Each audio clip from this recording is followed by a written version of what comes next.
Welcome to A Matter of Pact, a Minions Warmachine Hordes podcast, celebrating strength through diversity. This is Gaston. And this is Rickard, and we are your hosts for this podcast.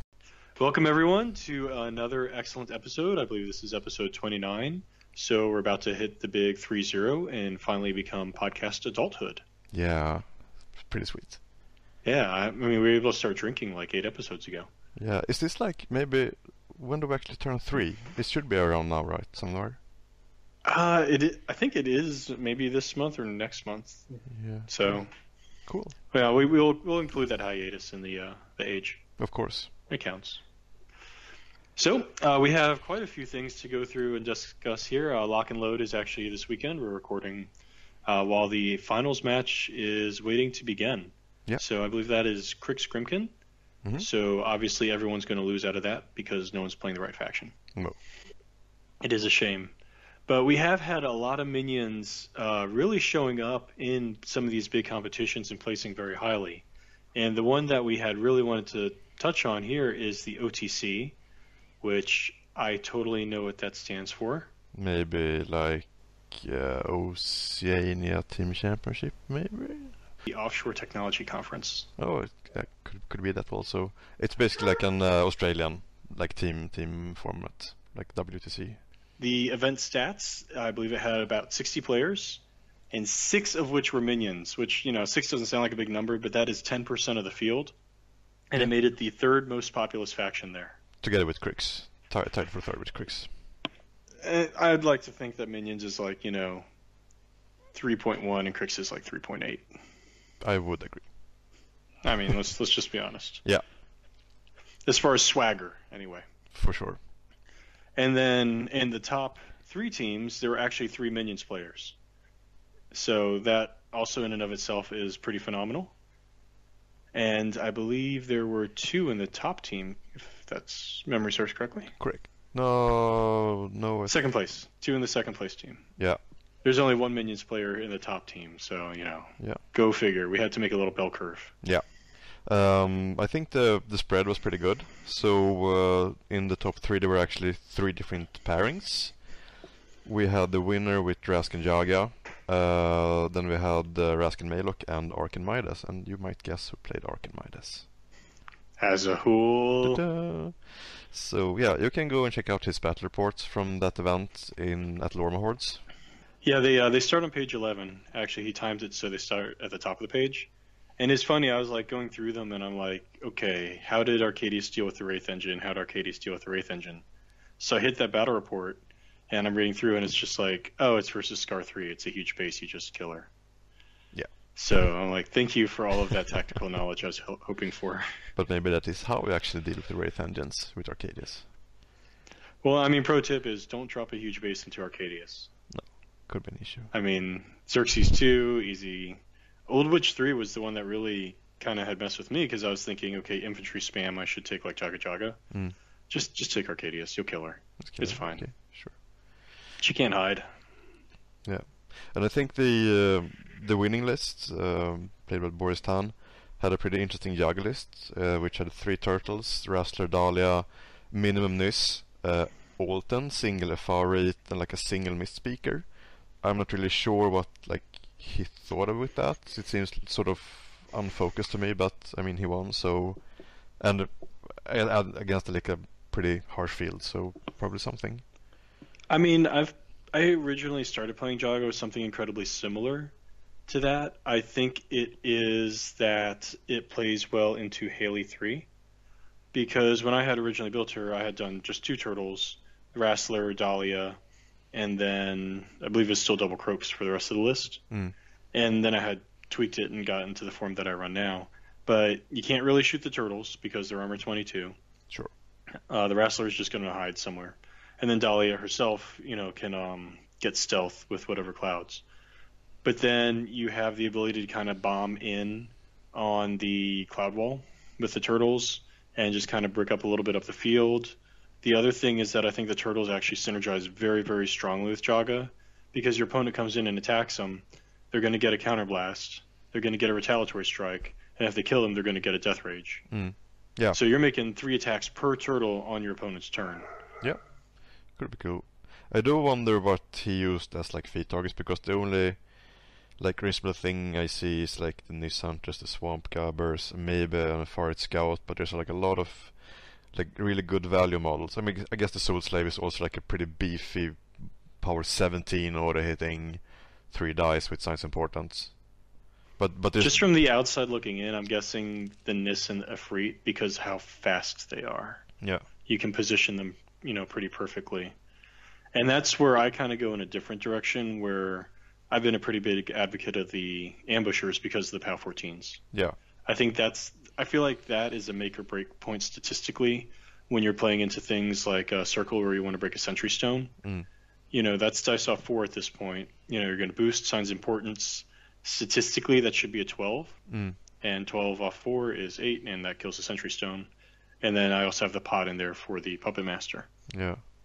But that's also where you need to kill Haley Ghosts as well. Yeah, and I mean, like I guess if you're paying 8 points for like a min unit of Bog Trugs, and you spend 4 more on Nis Hunters, you still have like a lot of good flexibility with shooting from them on their way up, because you're threat 19 on the Signs of Importance. You can do CRAs like however you want to, and then you can Ghost Walk, run 14 inches, and then just pop off from there.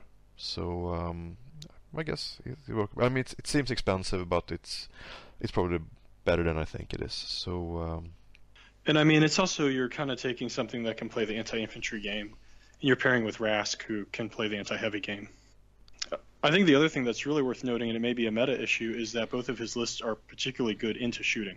Yeah, and I mean, this is also a team format, so he might have been like designing his list to answer some specific question, because it seems to me like whenever you bring ult and then like in a Farid, you're sort of aiming to snipe out stuff, especially like against the Hordes drop.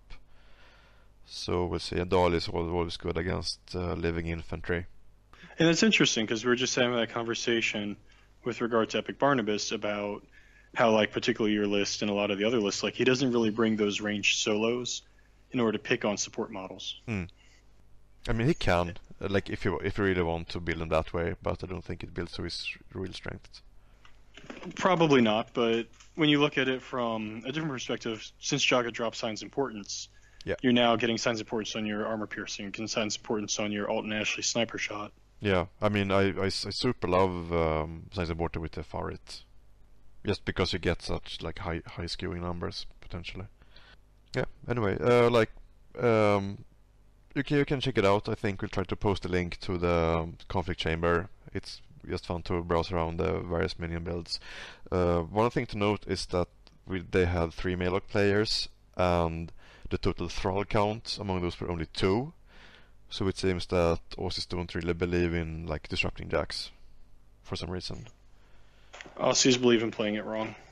I don't know. I try to listen to the Aussies. And I think that kind of brings us to our next point that we want to talk about.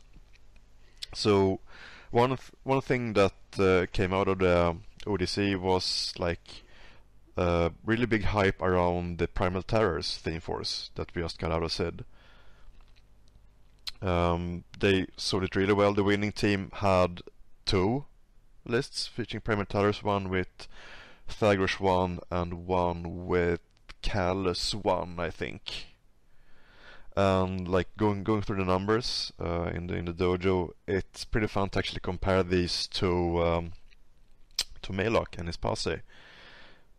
So the basic, like the bread and butter of the list is Warmongers. You get 5 Warmongers for 13 points. They are arm 16, they have 5 boxes, they have tough. The theme gives them vengeance, they have unyielding base, and they have a Mat 6 PS14 powerful charge attack, which gives them +2 to hit on charges, and they have a Berserk, which seems like a cheaper, worse-ish version of the posse in Blind Water Contract. But then you start adding all the buffs, So for example, in the build I really like, the Thuggish one, you get Fog of War for like perma concealment, just similar to Dirty Mist. You get Death Shroud, his little anti-strength bubble, so they effectively can get 2 more armor against melee attacks. And Draconic Blessing for +2 strength to like a model or unit.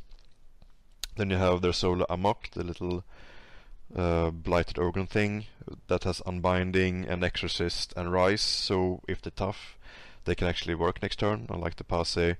You have some upkeep hate, and you can deal with Incorporeal in ways that the Gators can't.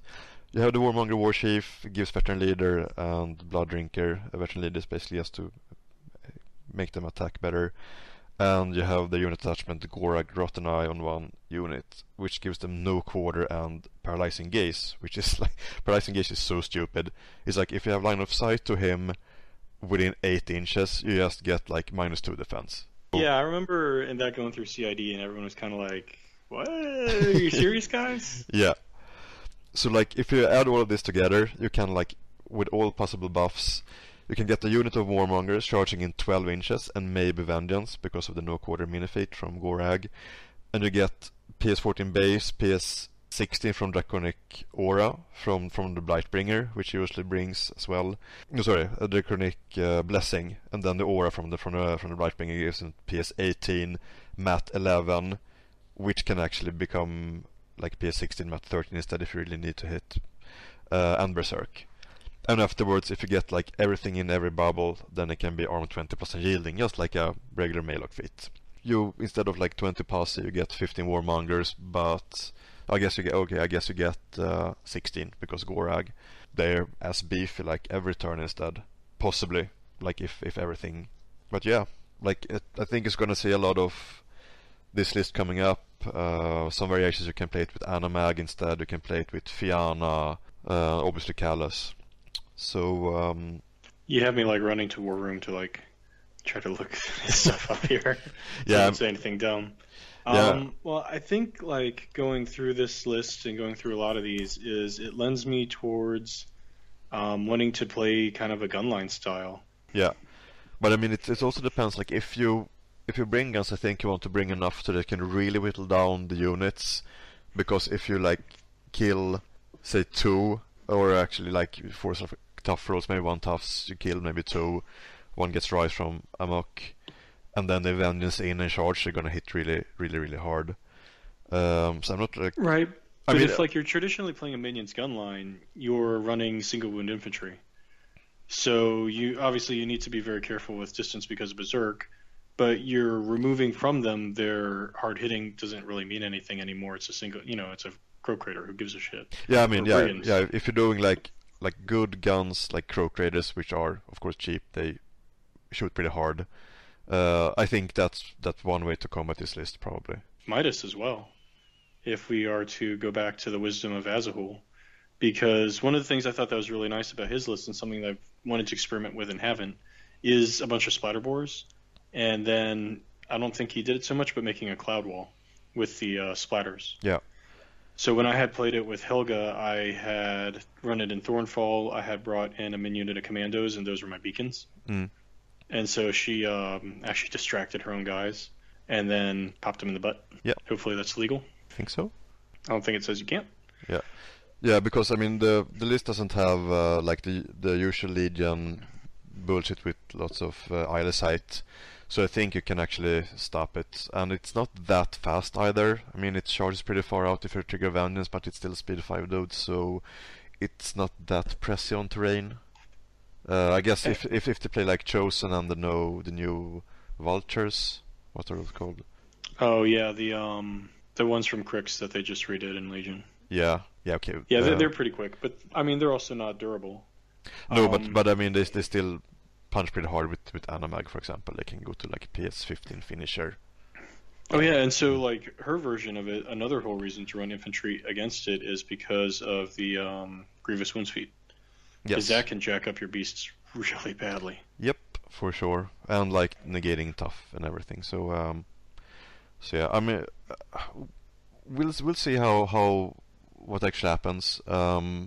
It's a very like brute sledge list. It doesn't have a lot of tricks. It has like some pretty good support. It puts a lot of stuff in your face at once. Oh, and one of the theme benefits is that you can get free Hellmouths.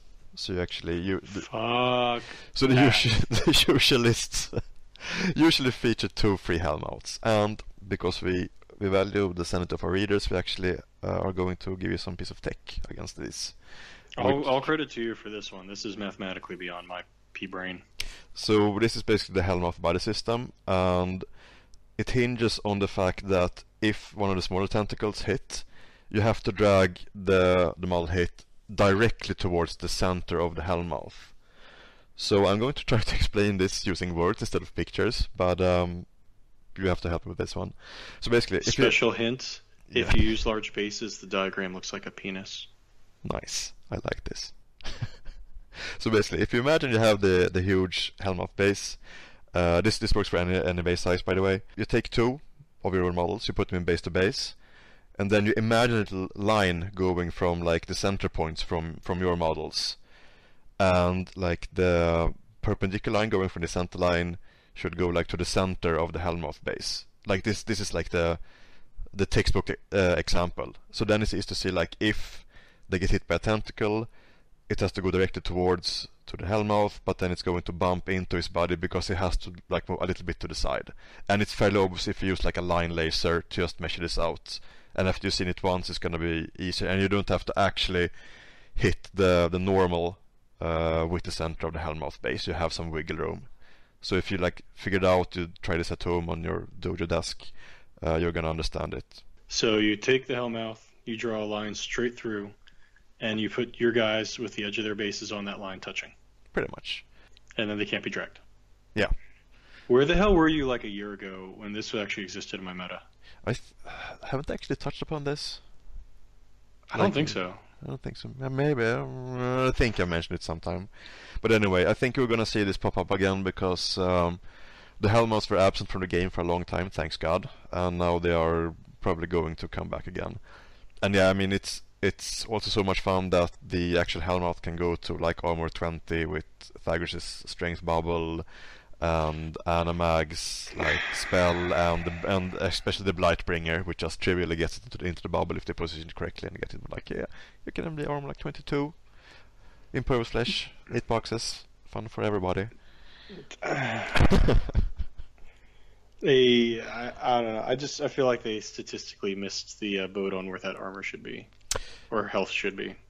I might agree, especially when it's free and it gets like, okay, so this is also pretty fun because from the theme force they get like plus 2 more inches of deployment, and the Hellmouth still has like what's the rule called distant deployment. It's like 12 inches beyond the deployment zone. So if they go second, they have the normal deploy at 12, and then they have distant deploy 12 inches beyond that. So the Hellmouth are actually at the center line starting. It's frustrating. It is very frustrating, but I mean, the nice thing is that, you know, everyone when they do the dojo, they do it online, they talk about lists and they talk about dice and damage. You don't see a lot of positioning dojo, and I think that's where this is actually kind of unique and useful, is that you can solve this in any single one of your lists with just positioning. Yeah, which is like how I like the game, and I think it should be. Like, if you just think about it, you can actually get like Mat 6, like, I don't know, whether Power 10 or something, like, which is fine. And then you just have to, like, if you play against Animag, you just have to watch out for the Gallows, which will maybe pull something out, but we have Orin. Yes, we do. And it's my little buddy. So I guess that was just sort of like short, like maybe new meta banner coming up, we'll see. We haven't seen it pop up during Lock and Load, neither in Masters or Iron Gauntlet. I don't believe so. I think the Chosen, of anything in the list that worries me, it's the Chosen. Yeah. Because of the rapid healing, and I think they have 8 health, right? They do. And if they come along with Animag, they also have the fun spell that gives them +2 armor, and Feign Death when they're knocked down. So if they pass the tough throw, they can actually be knocked down with Feign Death, and like potentially 2 to 4 boxes, and then they have Rise from Amok afterwards. Yay! I guess I just need to play these things. I mean it. when I first heard about it, I was like, okay, it's gonna be Minion infantry. Sure, we can punch with that. But then we actually start to look at like the synergies and like how high the numbers become. It seems very like point and click, just shove. And I mean, and the thing is that it's always, you know, when you see people talking online, they get freak out about all these different things that you have to play these meta benders.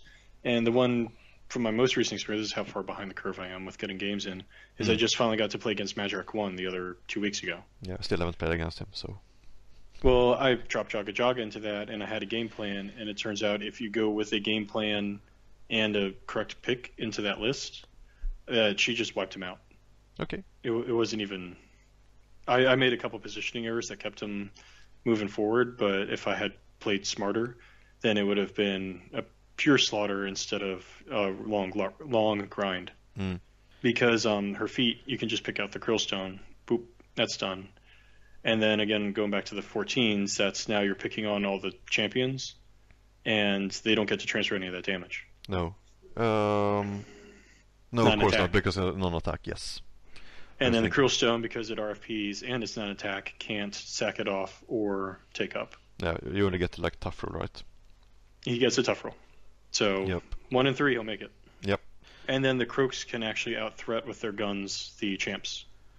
And that was my small positioning mistake, is I got them too close, so the champs were actually able to get... I thought I was going to hit more, and I didn't. And then once the stone's gone, Croaks with Jaga can just blow away the Mountain King.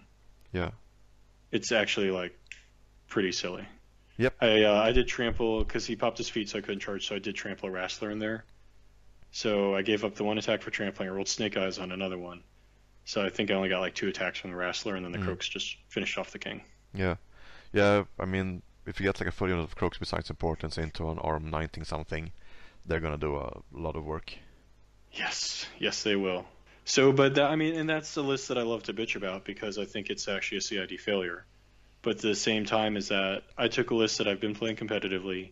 I made no changes to my list to tune it for this matchup. I just looked at how I play it and made adjustments to how I play it. Which I think is precisely what you can do into Animag and Thagrosh, and this as well. Yeah. Yeah, I mean, that's sort of where I feel that Mark 3 is at the moment. It's like, you can't really like answer the entire field like with like model rules like you could in Mark 2. So I think that like a good way to go is just take something you believe in, make it ask some pretty difficult questions if possible, and just get good at playing it and just try to do your best. And sometimes you're gonna run into some really, really bad matchup, but I think it's like, unless you have like a really, really borderline broken list, I think that is going to have to be life. And that's why, like, when they talk about answer lists versus question lists, I know that you're on team ask questions. Yeah. And I'm on team bring answers, because I feel like that gives me more flexibility into a broader matchup field. Yeah. Not that I don't mind playing BLOB. Nope, I'm super loving BLOB. Speaking of which, it seems like it's about time for a Rickard BLOB adventure update. Yeah. I can actually tie this in with Primal Terrors, because since last time I think I mentioned that I was going to move away from the Zoo BLOB, which featured all the lessers, because it was basically too demanding on positioning. It just burned my brain. I've tried to build with just the Snake and Gator, 3 units of Valkyries, double Spirit Cauldron, and 2 Bone Swarms. And I'm super loving it for now. I played 2 games with it, and I managed to win both. And today I actually played against the Animag version of Primal Terrors, and it was like we were both like tripping on our own feet. My buddy made the mistake of putting the Blightbringer within 11 inches of Snapjaw, which is bad, because there was only like 1 chosen blocking his path, which the Snake got rid of. And it turns out that when Dahlia actually negates charges, because Amok is too far back to actually strip Haunting Melody of her, they don't do that much damage. They don't hit that good, so I was actually getting good mileage out of Swarm on the Bone Swarms. Managed to actually eventually assassinate Animag because she got into rage with the Snake. One thing I'm really starting to appreciate is just being able to sort of negate free striking, just on the merit of Execution of Blackest Night, Starcrossed, and now also Swarm on a Snake, for example, because like even at Mat 7 you're looking at like Mat 7 or leading 7s with Starcrossed to actually freeze like the Snake. That's pretty good. Yeah, that's very good. And it ties back to how a lot of the lessers from the last episode bring control elements that we can leverage pretty well in our faction. Yeah.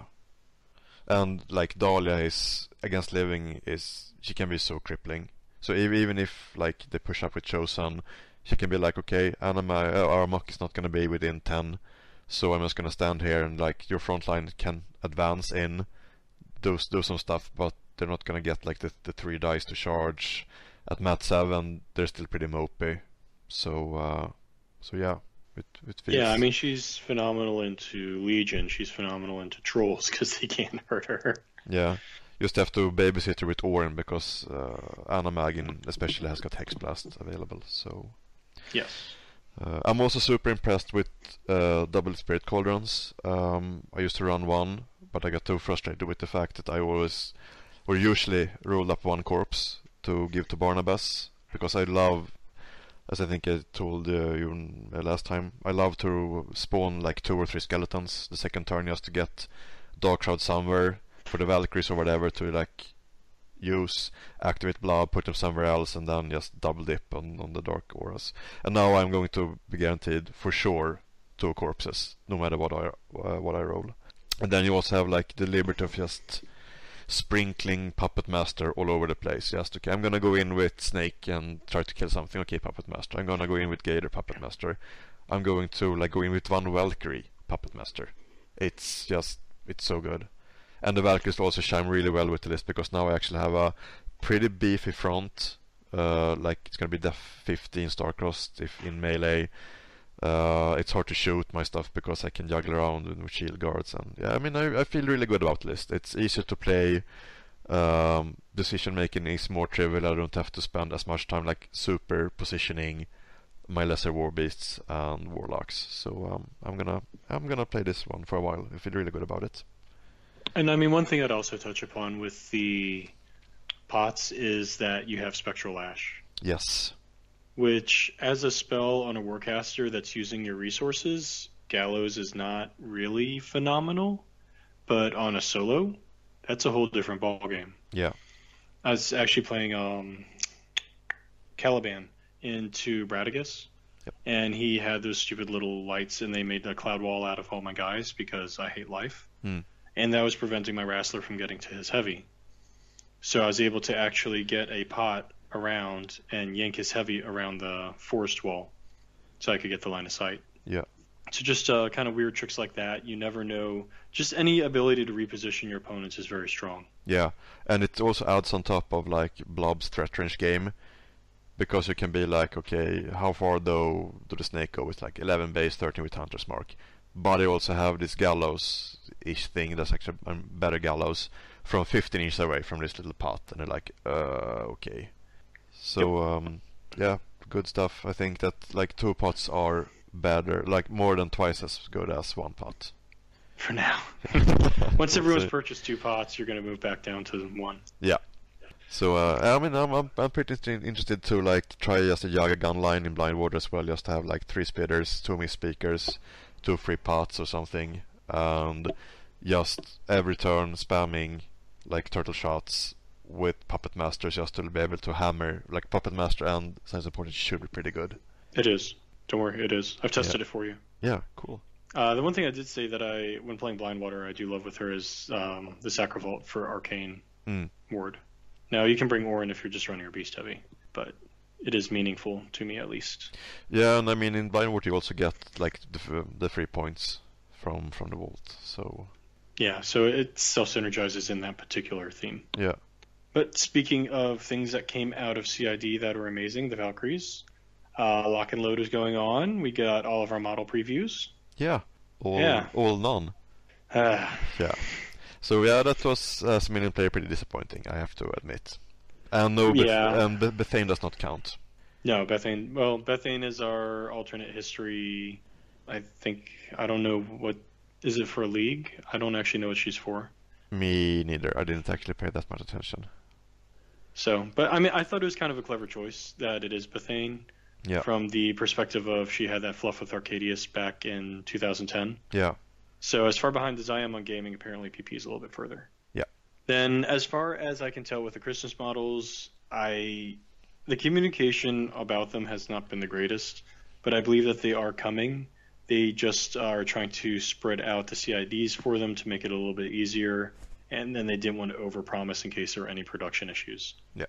Which kind of, that mollified me a little bit. Mm. I would have liked the communication. Yeah, I mean they have been really ballsy with their seed cycles. I think they promised that initially that it would try to get out, like every seed cycle would be like 4 weeks, I think, and then they aim to have like all the mods released like within 2 months or something.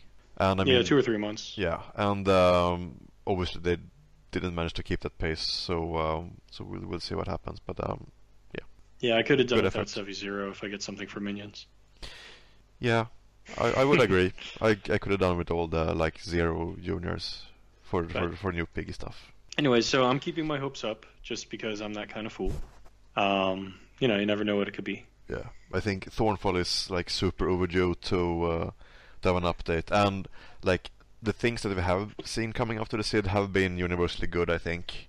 Like and I mean you can still do Thornfall because of the Valkyries, I think. They helped Midas enough that he can kind of carry that entire theme on his back. Mm. I know that's your agreement sound. Yeah, absolutely. On autopilot. I'm just waiting for it to be like, you do you. Yeah. No, but I think it's like you can play Thornfall, it's just hard to motivate it competitively. Yes. But that's where I think that as a whole is kind of on it with Midas, the Splatter Boars, and Valkyries. Mm. Because I think all those together really build towards it. And I mean, you lose out a lot of support that everyone was excited about for Midas. But, I mean, do you need it? Support bloat is still a thing. And it can get really, really bad with that particular Warlock. Yeah. But the other thing that is coming out of Lock and Load this weekend is that the ADR season is rotating. Yep. And that is rotating in a fairly significant way. They're now trying to make it competitive instead of a joke. Yeah. So it'll now be your new Iron Gauntlet format. That being the case, they have a list of casters and a list of themes. And you can use a caster once and you can use a theme once. So for us, we got Arcadius, Storm and Drang, Barnabas 2, Jaga, and then we got Will Work for Food and BLOBwater. So on the face of it, I'd say that's a pretty good list for casters. Yeah. Realistically speaking. I haven't actually checked out the other like theme forces and pairings across the factions because I'm not that up to date anymore. But I don't know. Would you say that the other ones are of similar power level? For the most part, I would agree. There's a couple that kind of stick their head out. Kruger 2 and Wormwood as a pairing in Circle. Mm-hmm. And then Ron, Syria, Viros, and Alara is going to be pretty dangerous. Virus 2. Virus 2, yes. Yeah, so and obviously they can go in their different themes. Yeah. And there's been some talk about Ret, Theme Force, and CIDs from Lock and Load, and it looks pretty good. Yeah, I mean, it looks like Ret's going to get a bit of a faceless. I think they were already... I have them as a second army. I thought they were already pretty strong. Their themes are not super fun to build around. I actually tried building a few Ret themes, and it's like this... When you're used to like the Will Work for Food solo selection, even BLOBwater solo selection, they have some really mopey lists. That is a very fair point. And I will throw this out there. Will Work for Food kind of spoils us. Yeah, for sure. It's a fantastic theme. But it's also kind of like a regulars where you can, just take everything you want and jam it in.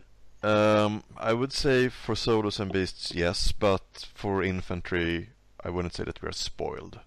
And then it's interesting. It came up. I was playing against my protectorate opponent. He was playing Sevi 2, and he's like, "Do you ever like take infantry?" Because I was just playing, yet another beast brick. I was playing Storm and Drang actually in honor of ADR. Yeah. So that way I could have a little playtime with him. And he's, and he's playing Sevi 2, I think Sevi 2 is phenomenal. I think he's deep and interesting, but I also think he's an anti-infantry caster. Yeah. So it was a bit of an awkward matchup in that sense. Oh yeah, true. Yeah, I mean, especially when you have like like Rask, who has 27 beast points, and you're like, okay, if I get swamp covers for 2 points, I actually have exactly 100 points to pay, which could be 4 free solos, which is awesome. And yeah, just try to squeeze it in. I mean, Arcadius does it even better with 32 free points. Yeah, for sure. I get 4 free solos with him. There is no question on that one. I mean, he could get like Spirit Cauldron and Swamp Covers. Yes. Yeah. With Arcadius. You can. You can. Anyway, back to ADR. Back to ADR. So it's a great caster list, but it turns out when you go to pairings, there are some gotchas. And the gotchas are basically because Privateer Press hates pigs. Yeah. That's probably not true, but that's the narrative that we are forging. Yeah, that we're running with through this podcast. So since you can only take rule work for food or blind water once, you cannot run Arc and Sturm and Drang. You cannot run an only pig pairing. You must either do both gators or one pig, one gator. Yeah. So that just boils it down to only 5 combinations that you're actually going to be playing, which is Arc Jaga, Arc Barney 2, Sturm Jaga, Sturm Barney 2, or Jaga Barney 2. Are you allowed to play no themes, or do you have to play a theme? I believe you have to play a theme. It seems bad to not play a theme. Like, if you want to do like the Arc Sturm pairing just to be able to not take a theme, I don't know. Well, it's kind of funny because I was trying to make... And then when you look at the themes for these casters, some of them just don't really function well together. Like Arc Barney 2, because they both really are trying to be in will work for food. And while Arc is a really strong caster and Barney 2 is a really strong caster, having that competition in your pairing isn't necessarily the greatest thing. But I was looking at like just taking Barney 2 and Blind Water, taking a bunch of beasts anyway, and just, you know, yeah, sure. no I mean, free solos from me. Yeah, I mean, yeah, you could make the argument that you can actually go with BLOB in Blind Water for sure, but you can probably do better. I'm not sure how well that pair actually solves stuff, because you're going to lose a lot of, I think, the sweet tools like magic attacks. I don't know, do you usually bring Orin with Arc? I don't think so, right? I do. You do? Okay. Yes. Because he's useful for clearing out like jamming solos. Yeah. And then he also protects you with his anti-magic. Okay, so actually no, that big deal, yeah, but yeah. So, because what I was thinking is that Arc, you know, it tries to run to engage gun lines, but doesn't necessarily want to see a gun line. So you take Barney with a bunch of turtles, and then Snapjaw has Submerge, and then Dahlia has Stealth. It can kind of handle the gun line aspects. Yeah. I mean, you still get Snake and Gator, which I think is like 2 good things. You can still have double pot. You get extra Shamblers also, so you can actually get like a really cheap feet fodder if you want to. Lets him feet much more aggressively. So, but when you start breaking it down by what casters want to be in what themes, it really basically boils down to Minion's ADR is going to be Arc Jaga or Jaga Barney 2, if I had to guess it. And obviously, I've been playing Arc Jaga. I adore it. I love it. And Jaga Barney 2 is going to basically be the exact same thing, because Barney and Arc function similarly. Do you not believe in the Sturm Dracodile? I have played it. I have only played it once. I think that the Dracodile is a very strong polarity field target, but I think that having the fact that it must go on Wrong Eye and Snapjaw really messes up how you build the points in your list. Yeah, I would agree. So when I was fiddling around with Sturm and Drang, I actually went back to the Meat Thresher this time around. And I hate this. I hate this so much. Every time I put it on the table, it's like, love me. I'm here for you. Just love me. Yeah. Looking up with his little Meat Thresher arms. Yeah. And, I mean, I don't know. It did good work. Yeah? Yeah, I mean, it rolled over a monk, which is actually not the easiest thing in the world. A couple Idrians. It chewed up a Vilmon, pushed him around a little bit. He's armor 21 and he can't be knocked down, so it's a little tough on it. Yeah. It shot the Judicator and helped kill it. It shot up Sevi, believe it or not. So it's like, it didn't die. I mean, I don't know. It's like the little Meat Thresher that could. I mean, I played double Meat Thresher with Sturm once, and I liked it. So it's just like I'm not gonna get 2 Meat Threshers. I don't know that I'd want to go double because I want to just have the one polarity field. I mean, I put vision on one, and then I put priority fit on the other, and then I had shield guards, and just did more like shooting, just sandpapering stuff, and then I went in eventually. I usually throw vision on Totem Hunter because I've found that things can hit him once and kill him, but they can't usually get to him twice. So I think I got 3 FR it from my 3 points. I don't remember actually. I was trying to run a Sturm and Drang and Thornfall with the free FRE and using them to trigger the Slaughterhousers. And then Cloud Wall, Meat Thresher, and to deliver the Slaughterhousers. Because I think he does actually bring a relatively good kit for them, and the fact that you can TK an enemy model, so then they're going to be mat 11 at that point, and they can threat 12 inches. And then you can now put Linus in there and make them threat 14 inches on an enemy model. Which, you know, that's getting pretty good. Or they go back down to 12, you go Drang, and then they have Pathfinder. Yeah. So that was my little dojo with Slaughterhousers, but it never, the points just never quite clicked. No. So anyways, that was kind of a weird walk down Thornfall Lane. Yes. I mean, you have to keep your mind open to new stuff, especially in Mark III, I feel. And speaking of new stuff, I actually was playing in a team tournament that was relatively local here. And we had some folks from up north come down, from Not Snakes Gaming. They run their own YouTube channel. You can find them out there. They do a lot of kind of advanced maneuver styles videos. You should definitely check them out. And one of the guys was running a really unique BLOBwater list. And it had caught my attention because of this Arc Barney 2, Sturm Barney 2 ADR headbutting that you run into. And his was just completely different from anything that I would have ever considered or had seen. So his was Barney 2 in Blind Water with a Wrestler, 3 Bone Swarms, a Bull Snapper, a Soul Slave, Shrine, 3 Husks, a Witch Dock, 2 Min units of Ambushers, 2 Boil Masters, and 2 units of Shamblers. And that just floods the field. Yeah. It really does. And you know, I was trying to talk to him, and I didn't get to talk to him for very long, so I don't have a lot of good depth into why he built the list this way and what he was doing. But one of the things he had mentioned is that you've got the Husks that could ambush in, you've got the Ambushers that can ambush in, and one of the things it can do is it can force your opponent into the center because they don't want to just give away free charges on the edges. And the center is precisely where you want your Barney, Wrestler, Bone Swarm, Brick to be playing. And so I thought that was kind of a pretty clever idea, because one of the things I found when playing Barney is you get some scenarios where you got to spread out and it's not working because he wants to keep everything within execration range. So having this method of kind of corralling your opponent to where exactly you want it to be seemed actually like a really fantastic idea. I do have one strong counterpoint. No wrong eye. That is true.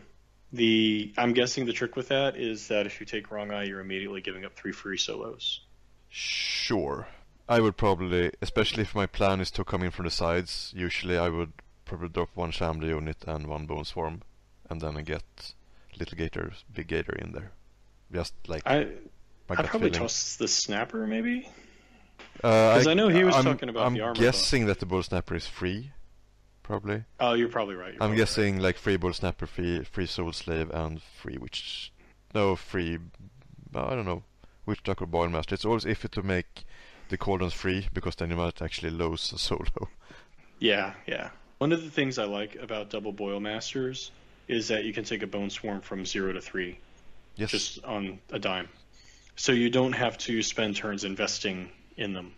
Sure. I think that this list has a lot of synergy with the cauldrons, because you have like obviously BLOB himself, you have triple Bone Swarm, you have double Shambler, so you're going to get a lot of mileage for the corpses, but I think you're not gonna like everything is gonna be pretty starved for corpses. I know, for example, myself, I like to put to be really spendy with the Corpse Dogs on Barnabas, just to be able to get Dark Shrouds out everywhere and just respawn little skeletons every turn.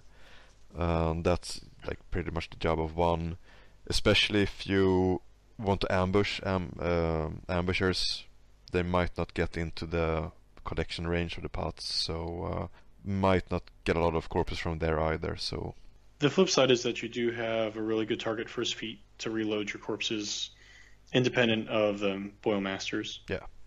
And then the Shamblers themselves, one of the things that we've talked about previously with BLOB is that he doesn't provide any mat fixing. And that was kind of why you were having running Lug in there because the Mat 7 and the knockdown, and the Snake. The Shamblers, the Bokors can stationary people. Yeah.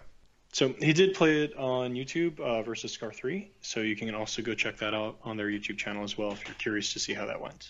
Cool. But it dovetailed so nicely into creative lists and ADR and BLOBwater that I had to talk about it. Yeah, and I mean the list for sure has a lot of basic synergies, and there's no Quack as well. I kind of want Enliven on the Bone Swarms. I've always been iffy about that because I feel like if they take a hit, they're just going to be so banged up that you can kind of use your free solo elsewhere. Maybe, but a lot of times when I play Blob, there's like when they commit something into like the Snake or whatever, they're trying to get like boosted, like double boosted to hit. Usually it's better to actually try to gamble on the free strike at +2 instead of getting the second like boosted hit. I mean, that makes sense. And when I was originally playing Blob with the Turtles, since they had Carapace, I didn't care. Yeah. And obviously the Snake and Lug, and I mean all the Bone Swarms are immune to knockdown too, they're steady. Lug is usually not immune to knockdown on free strikes. Because he's got to be, I guess he does have to be it's like getting the mathematical point precision to actually be both in base to base while you're leaving melee range is iffy. That's fair. So, I mean, if nothing else, I think it's a good basis for a list, because the Witch Dock will give Barney the ability to move through any building that's in the middle of the table. Yeah, that's one of the models I usually miss with my Blob list, which only have 2 free solos now, so I would love to have Witch Dock in there. Ghostly is amazing, especially with the new terrain rules. Yeah, I mean, the Witch Docks have completely revitalized a lot of my lists. Yeah. Which is both good and bad. Good job, Sid. Good job. I appreciate their existence. I just hate having to pay for them. Yeah. Like I was playing the Sturm and Drang. We had a forest in the table, so I'm like, okay, I can see this Judicator, but I need to get 2 heavies in there, and I only have 1 Witch Dock. How are we going to do this? Yeah. It's like this freaking Rubik's Cube that you have to solve. Yeah. Thankfully, one of my heavies was Brian, so I was able to actually slingshot him around the entire forest using diversionary tactics and TK. So, God love Ninja Pig. Yes. Yeah, he's sweet for sure. So I think that about wraps up everything we had for this episode. A little bit short this time, but we were sort of hoping that we were able to gush around new speculation models from Lock and Load, but it was not in the stars. Pork node. For next time, if anyone has any questions or anything they'd like us to address specifically on the cast, feel free to leave us Facebook notes, and we'll be happy to respond to them. All right, well, I'd say that's the cast. Thank you, everyone, for listening, and we'll see you next time. Thanks for listening. Bye-bye.